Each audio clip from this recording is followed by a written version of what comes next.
Welcome to this edition of 22nd Century Management with Ken. I have with me today Ruth King, and she's an author. She wrote the book Profit or Wealth, and she's a financial expert. She's going to help us get a little smarter today. So, you want to give us a little more of your background there, Ruth? The question really is, I'm sure everybody's really smart. The thing is, do they implement? More so than being smart. You can be really smart and not implement any of this stuff and still go bankrupt. And, I try to make it easy. I try to make it really, really easy. It's written in English rather than counting babble. I've been working with, profitability and keeping companies growing profitably since 1981. And it's been fun. It's been fun to watch the companies actually do really, really, really well. Because once you manage by the numbers, you understand that it's not hard. We've all done harder things than looking at a profit and loss statement and balance sheet. It's just doing it. It's absolutely doing it. And, if you look at it from a perspective of taking companies, one of the companies that I took at 750,000 and we grew it to 10 million and they walked out the door with $9 million in cash in 16 years. So you can do it. You can absolutely do it. It's just the question of putting the time, effort, and energy, which takes less than 30 minutes a month to review and 5 minutes a day looking at your financial statements. It's not hard. Okay, well, and obviously with your background, it's not hard. Maybe you can make it where it feels like it's not going to be hard for me. To start with, you said that understanding and reacting to financial statements are critical to success. Why is that?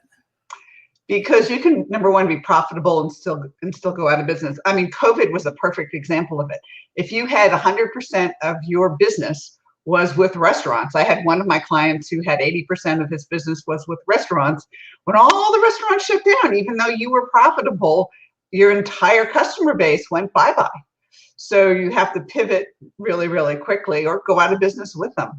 So the reality is that no more than 20% of your business should be with any one customer or in any one industry. And you can avoid, things that happened during the pandemic like that. Banks also go out of, they change management styles, they get bought. And I've seen bankers call lines of credit even though they were complying with the rules and said, if we don't get our $1 million back in 30 days, you're out of business. I've seen banks put, companies out of business too.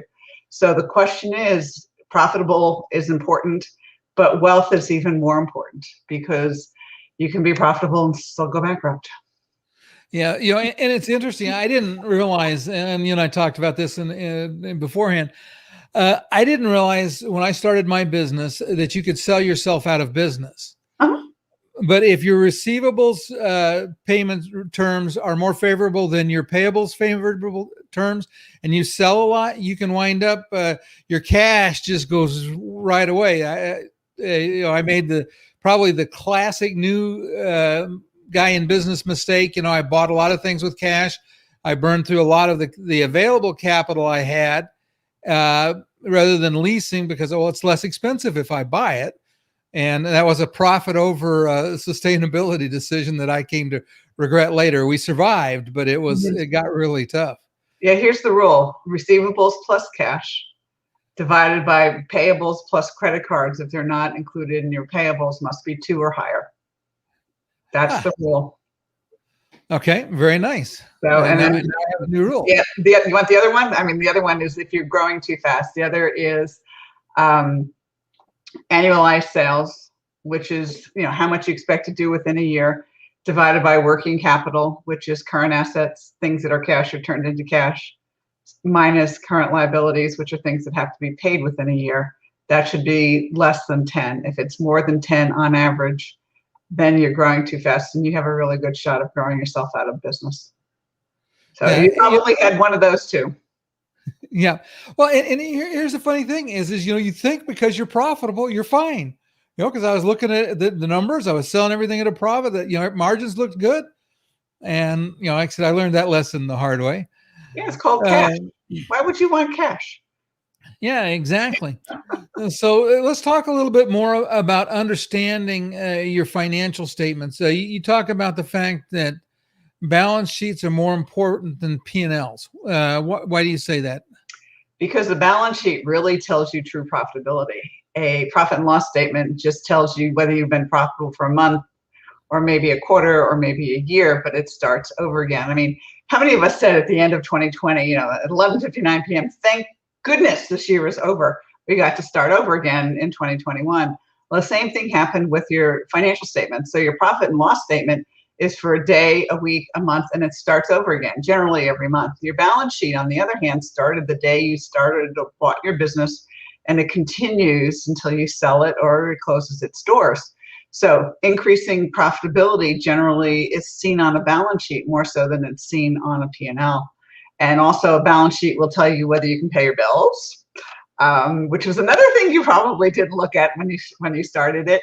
It will tell you whether you're building debt up too fast. It will tell you whether you have enough money coming in the door to pay your bills, number one. Number two, whether your profitability is increasing or not, and whether you're headed for a collection problem, inventory problems.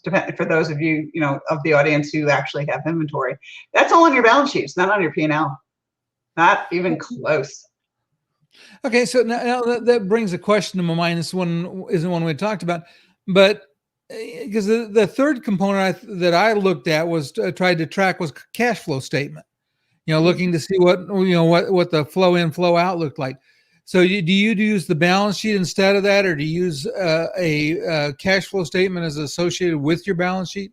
Yeah, there's actually three statements that you do. You do a P&L. You do a profit and loss statement, a balance sheet, and a cash flow. And cash flow statements get done every single week. So basically, if you're going to run your business properly, which I'm sure you're doing right now, every day you look at your bank statement, and you can be online on a cruise ship and look at your bank statement and make sure that there's nothing weird going on.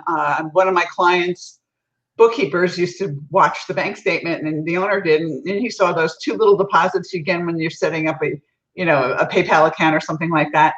And he didn't think anything of it. He said, the owner's just, setting up a new account somewhere. Well, the next day, somebody tried to pull 50 grand out of their checking account.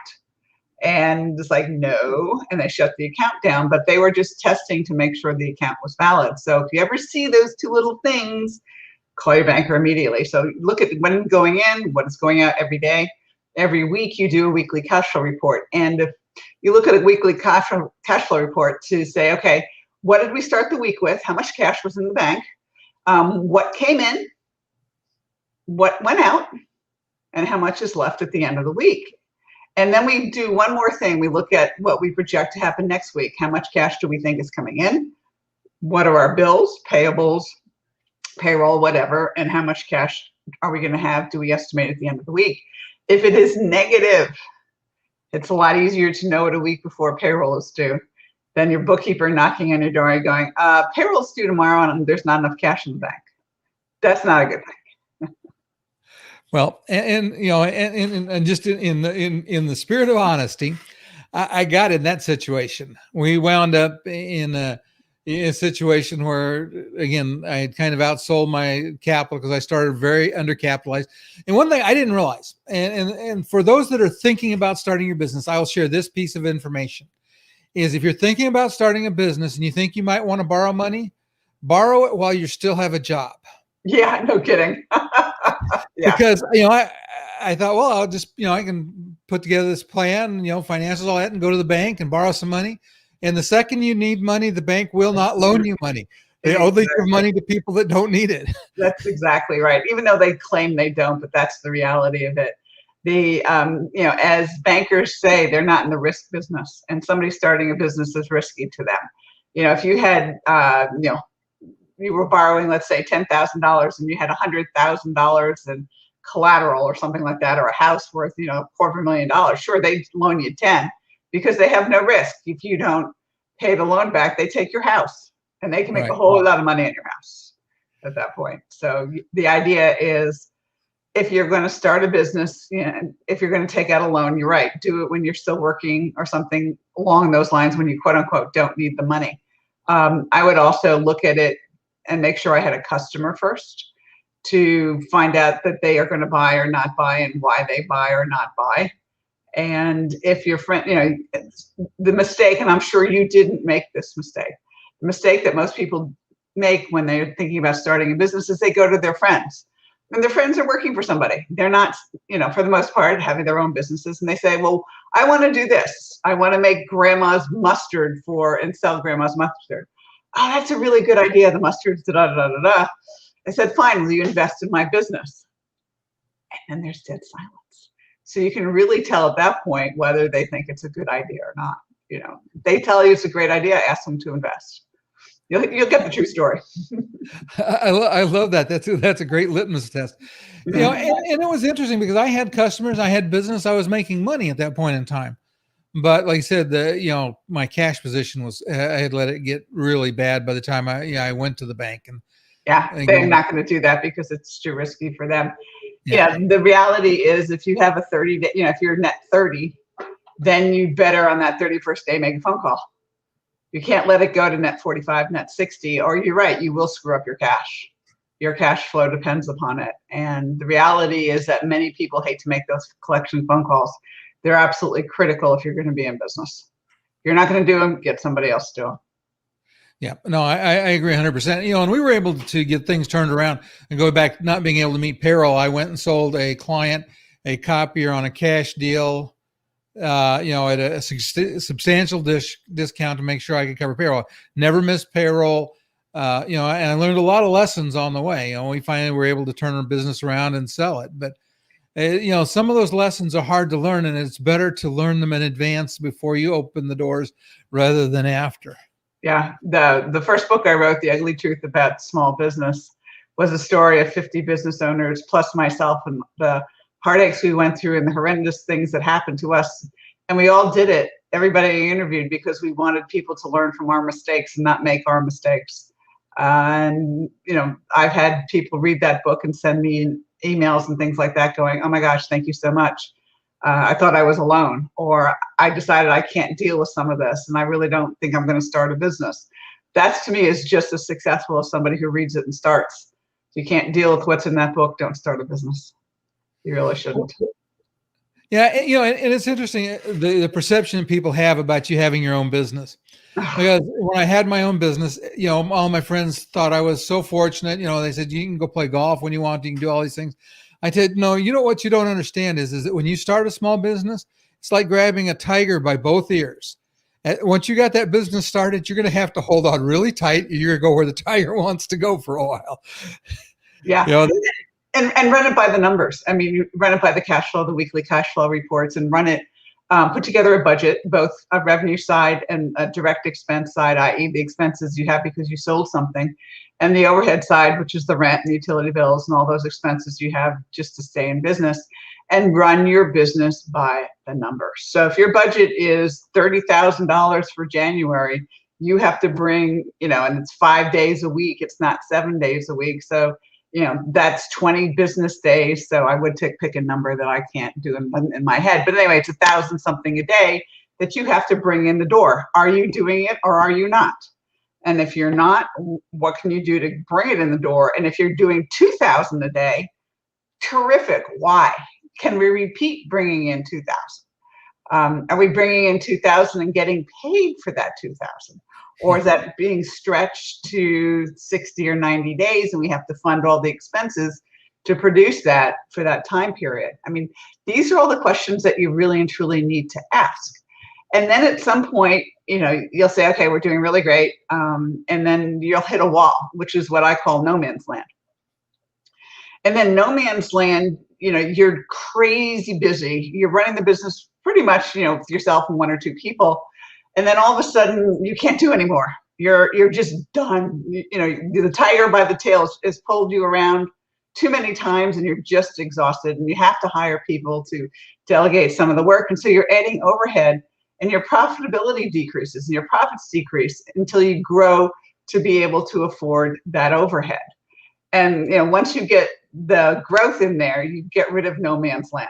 And no man's land, if you hit there, you have two shots and two choices. Number one, grow out of it, or number two, shrink. Your choice. Most entrepreneurs grow out of it. They don't shrink. Well, and that is such an interesting point too, because one of the challenges I see, and I work, in the copier industry, and I see it happen a lot, that dealer principals and people that own the business spend so much time working in their business, they don't work on their business. Yeah. And it was interesting. One of the things, and I'm helping a company right now work through the process of building out a business plan. And I say not the smoke and mirrors plan that you take to the bank, because we know that's all fiction. Oh yeah, absolutely. Yeah. But, to really look down the road 5 years and think about, where do you want to be? What do you want to do? And what are the steps you got to get from where you are to get there? And so many dealers so many businesses in general, I think, don't do that. They things like the pandemic or changes in the marketplace catch them unaware, because they're not paying attention to the future. Well, the reality is, if I can get them to do a budget for a year, we're starting. And then we go year, 2 years, 3 years, 5 years, because if we can start managing by the numbers, then profitability, building wealth. And then you can go out 2 years, 3 years, 4 years, 5 years, 10 years. I mean, a lot of people say, okay, I'm starting this business 10 years from today, I want to sell. Terrific. How much do you want for the business in 10 years? And then you work backwards for what the business has to be generating at that point. Most of what we do numbers wise is really kind of easy if you just implement it. And the really cool part about it is that accounting was invented around 1300 by the Venetian monks, who had to take care of the rich Italians' money. They didn't have QuickBooks. They didn't have a calculator. All they could do was add and subtract, multiply and divide. Now, before one of our audience members says, well, the Chinese had abacuses. Yes, they did, but the Chinese weren't talking to the Italians at that point. So it's, they had to make it easy. And if you look at the overall picture of a profit and loss statement and a picture of a balance sheet, all it is addition and subtraction. A little bit of multiplication here, a little bit of division here, but that's it. And we have a calculator. And we have QuickBooks or some other, accounting program to be able to help us. I think CPAs try to make this into this weird world of they can just make these words that people just don't get. Remember, it's addition and subtraction. You start with the revenue, subtract out your direct costs or the costs that you have for producing that revenue, you get a gross profit. All right, you subtract out your overhead, the net profit. All right, then you have to turn that net profit into cash. So that cash goes to your balance sheet. So you can be profitable and go out of business. No cash. I see so many companies grow themselves out of business. It's actually scary. Well, it is. And like I said, it's not one of those things that let's just say this. It was not one of those things that ever occurred to me that I could sell myself out of business. Oh, but, I was paying, and a lot of times I was taking the advantage of the, 210 net 30 type of thing, and make an extra 2 points here, and not thinking about what it was doing to my cash flow. And I wanted to circle back to one of the things that you're talking about, how the owners get so busy. Part of that is if you're working off the numbers and you're thinking about your business and working on your business rather than in it, you can say, okay, at this point in time, here's where I can hire somebody, because now my cash flow and my income, will support it. Mm-hmm. And here's my first hire. Here's who I need first. Usually it's a bookkeeper, and that's the scariest one to hire first, because the job of a good embezzler is to become the bookkeeper, trusted bookkeeper. Well, I was married to my bookkeeper. Well, that's a different story. No, it was really funny too, because she and I had very different approaches about bookkeeping. Yeah, I'm because sure. If I was balancing the checkbook, if I was in, $5 or $10 of where I thought it should be, I was happy with that. If she was 2 cents off, she'd find it. And she is, by nature, and she's very good at it. I grew up with not having that need, and didn't go to. I took bookkeeping, like the first level of bookkeeping in high school, and that was my bookkeeping experience when I started keeping books. But I talked to an accountant one time and found out that I could not afford an accountant very quickly, because that was part of my cash flow problem. Is that I couldn't get that $200 back. Yeah. So if you think about it, the easiest way to determine how much revenue you need to hire somebody is to say, okay, this person I'm going to pay, let's say we're going to pay them $50,000 a year, all right? and we have the payroll taxes on top of it, and insurance is in on top of it, and everyone. So let's say we're going to pay her 65 or him 65,000, including he gets the 50 or she gets the 50, but we got all these other expenses on top of it for the pleasure of owning a business. And so we have $65,000 in cost. And if you take that number and you divide it by the gross margin of your company, and let's say that your company's gross margin is 50%, that means that person has to generate $130,000 in revenue for you to be able to afford paying that person. And that assumes that they're an overhead type person. The formula is a little bit different for field, people who are producing work, i.e., in the field or, on the line or, something like that. But, just assume that you're going to pay this person $65,000. That's your cost, and your gross margin is $50,000 or 50%. So you just double it. So you're in a situation where if this person cannot produce $130,000 in revenue for your company, or your company cannot generate an additional $130,000 to pay this person, then you don't hire this person, right? So if the person's going to be $100,000 with everything and your gross margin is 40%, that's $250,000 in revenue that has to be produced. Can you do it or not? It's black and white. It's not a shade of gray. If we have to produce $250,000 more in revenue, how are we going to do it? And I would put it on the person you're hiring. Hey, this is what you have to generate. How do you do it? What can you do for us? Yeah. And track it. I would say, in the case of a bookkeeping person, that person's pretty much going to be a non-revenue person. But can they free up enough of your time that you could generate exactly that $130,000 that we need? Yeah, it doesn't matter who generates it. Somebody has to generate it, or you're going to be, profitability is going to go down. Yeah. And that cash flow is an immediate hit to your cash flow from the day you hire them. Yeah, unless you sell immediately that week more. Yeah. Yeah, you got to build it up. Okay, so how you said that there's a way to tell if your financial statements are wrong in less than 97 seconds.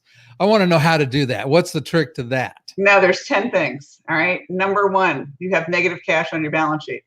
You cannot have negative cash because that means that your checking account is overdrawn. And if your checking account is overdrawn, guess what? Your bank's going to close your bank account and they're going to charge you humongous check charges. So your cash has to be positive. Number two is if you have negative payroll taxes, that means that the feds owe you money or the state owes you money. Not likely. That means your bookkeeper didn't input it right. Number three, if you have negative loan payables, I promise you the bank doesn't owe you money for your loan. Generally, what has happened is your bookkeeper, if your loan payment every month is $500, part of that is interest expense, which is a P&L expense, and part of it's a balance sheet expense. So if she's pulling it all off the balance sheet, at the end of the loan, you're going to have negative loan balances. So that's number three. Number four is your accounts receivable, aged receivable report balance needs to match the balance that's on your balance sheet. If it doesn't, somebody's probably stealing from you because that's a really easy way to steal. Number five is your accounts payable aging report needs to be the exact same amount that's on your balance sheet. That's somebody probably screwed up. I mean, I've seen so many people steal through journal entries with accounts receivable. It's not funny, but those two numbers don't match. Start digging, big time. Start digging. And then you want to make sure number one, or I forget what number I'm at, but anyway, the next one is look at your overhead. And if you don't have any rent in a month, then every month your landlord wants his payment. Otherwise, you're not going to have a roof over your building, a roof over your business. No rent, lazy bookkeeper. Double rent, lazy bookkeeper. If your gross margin is negative, i.e. gross margin is just gross profit divided by sales. And if it's negative, that means you bought a part for $1 and sold it for 70 cents, for example. You're not going to do that. So those are, whatever, like, I guess the top 7 or 8. I don't remember what I stopped numbering at. But those are the things that I would look at absolutely first. And it takes about less than 97 seconds, less than a minute to just look at your P&L and balance sheet to make sure that is happening. Oh, you have to be on an accrual basis rather than a cash basis, i.e. you have receivables and payables, whatever. And then for those of you who have inventory should not be a positive, an even number. Yes, you can have an inventory of $10,000, but that's like winning the lottery. Come on. One in a zillion, you're going to have an exactly $10,000 inventory. Or if it doesn't change, one of those two. I think that's 10 or pretty close to it. Okay. Well, and those are all things that I might not have thought about, but they're all things that make a lot of sense. There's, you're looking for discrepancies. It's like I teach my service managers when they're looking at things, is you're looking for things that are out of the ordinary, that are beyond, and you got to figure out the why. Those are the things you investigate. If everything matches, you can kind of relax with it. But if I wouldn't relax. I'd still look at journal entries. I'd still look and make sure that the bank statement was actually reconciled. Any accounting program that you're on, when you reconcile any account, it will print out a reconciliation report. So you want to make sure that the reconciliation report matches either your P&L or your balance sheet. If it doesn't, they didn't reconcile it right, or you have the thing like you talked about. If it was in between $5 and $10, I'm cool. No, you reconciled to the penny. Well, see, my wife just looked for all the adjustments I made, and then she go back and figure out why and where. Yeah. But that's the difference between a technician and an accountant at heart. Yeah. Yeah, absolutely. You care about making sure that the whatever it was fixed properly, and the equipment and the copiers and whatever is working well. Your wife cares about making sure that everything is reconciled down to the penny, because then the books are right. Yeah, and like I said, she's very, very good at it. She's probably kept me from being bankrupt 4 or 5 times, and not me even knowing it. But I really enjoyed our conversation. And you want to tell us a little bit about your latest book? The latest book is called Profit or Wealth, and it's 10 simple rules of profit instead of 10 simple rules of wealth. It's written in English, not in accounting babble. It hit #1 on Amazon last October, and you can get it there. It is the sequel to The Courage to be Profitable, which really goes through in English what a P&L is, what a balance sheet is, what you really and truly need to do in less than 30 minutes a month to get and stay profitable and start building wealth. So those are the latest 2. And then I wrote a whole series called the Ugly Truth series. One was small business, one was managing people, and one was cash. And the cash one is the interesting one because it's 50 ways people can steal from you and what you can do to avoid it. And most people don't read that book until they get stolen from, unfortunately. Yeah. It won't happen to me. Baloney, it will. Yeah, you can trust, but in fact, it was kind of funny. We were talking in class today about, I think it was Reagan that said, "Trust but verify in dealing." Yep. So you trust, but you verify too. Yep. And you never, ever, ever, ever trust your bookkeeper, ever, unless it's your wife. All right. Yeah. And don't get a divorce if it's your wife. I had a situation one time where a husband and wife were getting a divorce, and for whatever reason, she couldn't sign checks. He was the only one who had signatory account. So she decided not to pay payroll taxes for a year. She got him. Couldn't go after her. She had no check signing authority. She was responsible for payroll, but he never checked. Yeah. And I will say this, and again, I learned this the hard way too, is if there's ever somebody you don't want to mess with on taxes, is payroll and sales tax. Yep. Neither. Oh my gosh. They will shut your doors. They will lock the doors on you quicker than anything. Mm-hmm. Yeah. The IRS is pretty easy to deal with. If you get behind, you just say, "Hey, let's work out a plan," and I can do this. But like I said, the other 2, you just don't want to make a mistake because they will. They will come. Yeah. They have no tolerance. Nope, not at all. So but cool. I have enjoyed our conversation, Ruth. It's been so nice of you to be on. In the description in LinkedIn will be your contact information. A link to your book I'll put in there. And the same thing if you're watching the replay on YouTube or if you're watching the replay on LinkedIn, it'll be there where you can find it. And like I said, if you'll stay with me for just a second, we can say goodbye to the folks. And it's been really nice.